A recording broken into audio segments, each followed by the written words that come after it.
শীঘ্ৰে গ্ৰেপ্তাৰ কৰক অনুসূচিত জাতিৰ ভুৱা চন্দনা দেৱক গ্ৰেপ্তাৰ কৰক কৰ্তৃপক্ষৰ মই মতালি নচলিব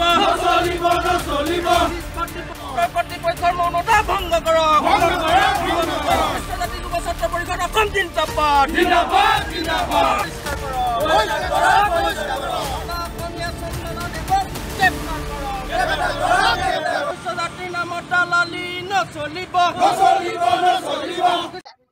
কেৱল অসমীয়া ভাষী বনিয়া সম্প্ৰদায় লোকসকলক অনুসূচিত কৰিছিলে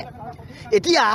এই জ্যেষ্ঠ যিগৰাকী সহযোগী প্ৰবক্তা ডক্টৰ চন্দনাদেৱ এগৰাকী মুখা পিন্ধা সুশিক্ষিত ভদ্ৰ মহিলা 2014 চনৰ পৰা এই জ্যেষ্ঠৰ PEI বিভাগত তেখেত প্ৰবক্তা হিচাপে কৰ্মৰত হৈ আছে অনুসূচিত জাতি চিডিউল কাষ্টৰ ৰিজাৰ্ভ কোটাত আমি তেখেতক ফটোখন এবাৰ দেখুৱাব বিচাৰিছোঁ এইখন হ'ল চন্দনাদেৱৰ ফটোগ্ৰাফ অসমৰ মানুহে চিনা ভাল কাৰণ এইবিলাক 2 নম্বৰ শিক্ষিত মানুহে শিক্ষকৰ পদত থাকি ছাত্ৰ ছাত্ৰী তেওঁলোকে বিপথে নিয়া নাই নেকি অসমৰ মানুহে প্ৰবঞ্চনা কৰা নাই নেকি এগৰাকী বেংগলী ভাষী মহিলা কেনেধৰণে তেখেতে 2 নম্বৰ পন্থাৰে চাকৰি লৈ আপোনাৰ এতিয়া বাহাল তবিয়ত হৈ আছে এইটো হাস্যকৰ বিষয় ইয়াৰ অন্তৰাল কোন প্ৰথমে ক'ব বিচাৰোঁ ইয়াৰ এই চন্দনাদেৱৰ ৰক্ষণাবেক্ষণৰ বাবে এই জ্যেষ্ঠৰ যিগৰাকী প্ৰিন্সিপাল আদিত্য বিহাৰী কণ্ডলী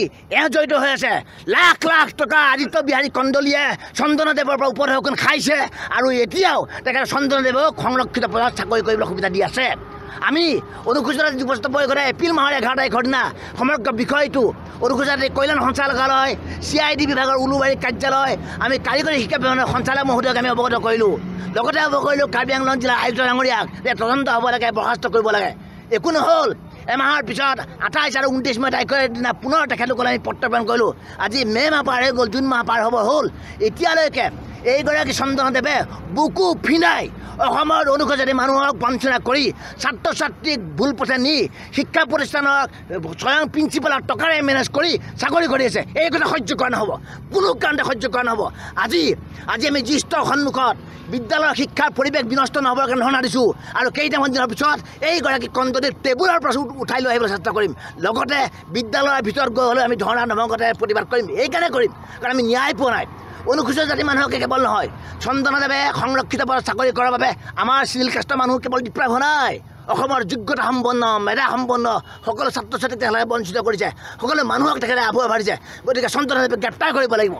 চন্দনাদেৱক যোৰহাটবাসী মানুহে চিনা ভাল কাৰণ যোৰহাট এখন মানে শিক্ষাৰ নগৰী যোৰহাট এখন সত্ৰ নগৰী যোৰহাট এখন সাংস্কৃতিক নগৰী এই শিক্ষাৰ নগৰীৰ মাজমজিয়া জ্যেষ্ঠত বহি লৈ এনেদৰে 2 নম্বৰ পন্থাত চাকৰি কৰি থকা ভদ্ৰ মানুহবিলাকক যোৰহাটৰ মানুহে একাষৰীয়া কৰা ভাল কোনো কাৰণতে চন্দনাদেৱক ৰেহাই দিব নোৱাৰিব স্পষ্ট কৈ দিয়া হ'ল আমাৰ ধাৰাবাহিক আন্দোলন কৰিছোঁ সংবাদ মাধ্যমে ইতিমধ্যে বহু বাতৰি প্ৰকাশ কৰিছে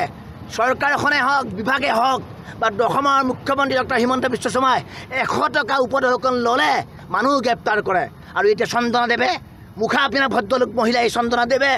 2 নম্বৰ পদত চাকৰি কৰিছে তেখেতে গ্ৰেপ্তাৰ কৰিব লাগিব বৰ্খাস্ত কৰিব লাগিব জেল হাজতলৈ প্ৰেৰণ কৰিব লাগিব নিশ্চিতভাৱে ইতিমধ্যে CID বিভাগৰ উলুবাৰী কাৰ্যালয়ত যোৱা 11 এপ্ৰিল আৰু যোৱা 28 মে' তাৰিখৰ দিনা দুবাৰকৈ আবেদন দিয়া হ'ল গোচৰ ৰুজু কৰা হ'ল CID ইনস্পেক্টৰে ইতিমধ্যে এই গোচৰ তদন্ত প্ৰক্ৰিয়া আৰম্ভ কৰিছে কিন্তু ক'তা ফুটুকাৰ ফেন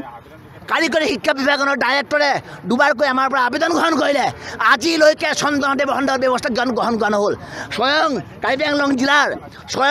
আংলং জিলাৰ আয়ুক্ত ডাঙৰীয়াই আমাক স্পষ্টভাৱে জনাইছে কি জনাইছে কাৰ্বি আংলং জিলাৰ আয়ুক্ত ডাঙৰীয়াই আপোনালোকে চাব আপোনালোকে সংবাদ মাধ্যমৰ লোকসকলে আঁচি পাব যে চন্দনাদেৱৰ জাতিগত পৰিচয় সম্পৰ্কত কাৰ্বি আংলং জিলাৰ আয়ুক্ত ডাঙৰীয়াই যোৱা 10 এপ্ৰিল তাৰিখত স্পষ্টভাৱে কৈছে চন্দনাদেৱ does not belongs to scheduled caste community ভয়ংকৰ কথা দেশৰ সংবিধানে কেৱল মাত্ৰ কৰ্তৃত্ব প্ৰদান কৰা এখন জিলাৰ আয়ুক্ত ডাঙৰীয়াই কৈছে চন্দনাদেৱ কোনো কাৰণতে অনুসূচিত অন্তৰ্ভুক্ত ব্যক্তি নহয় কাৰ্বি আংলং জিলাৰ ডিফু টাউনৰ সুমীৰ কান্তি দেৱৰ কন্যা বংগালী ভাষী অসমীয়া অনুসূচিত ব্যক্তি সুমীৰ কান্তি দেৱৰ কন্যা ডক্টৰ চন্দনাদেৱে 2 নম্বৰ পন্থাৰে 2014 চনৰ পৰা এইখন শিক্ষা প্ৰতিষ্ঠানত কাম কৰি আছে ব্যৱস্থা গ্ৰহণ কৰিব লাগিব যদি নকৰে আন্দোলন ধাৰাবাহিকভাৱে চলি থাকিব